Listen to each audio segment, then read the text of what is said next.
of sin. Today, I love my neighbor.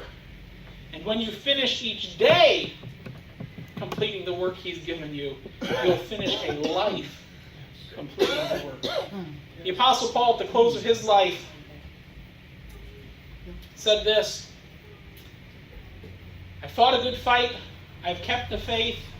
I've finished the course. Does that sound familiar? Yeah. Sounds like Jesus, doesn't it? Finish the work. Yeah. I've finished the course. Therefore, henceforth, because of that, there is laid up for me a crown of righteousness, which the Lord, the righteous judge himself shall give, and not to me only, but to all those who love his appearing. Who loves the appearing of Jesus Christ? I do. Those who are ready to meet him. Yes. Those who are finishing the work. Those who are completing what he's asked of them in their life. It's a big order. It's a big order to finish the work of God in your life. But you know, the amazing thing is, today we commemorate and celebrate Pentecost, the outpouring of the Holy Spirit. Hallelujah. Yes.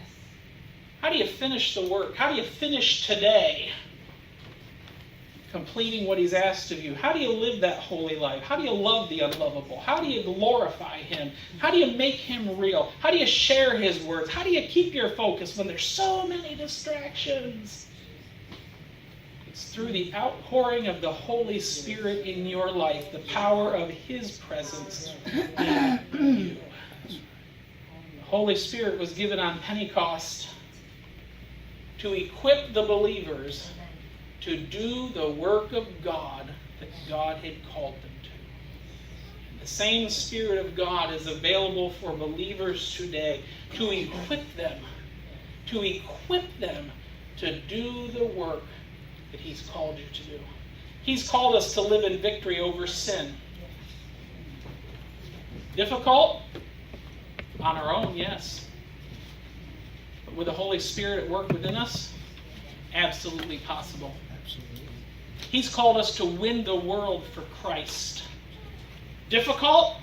Yep, on our own. Impossible? Absolutely on our own. But not impossible when the Holy Spirit of God is at work in our life.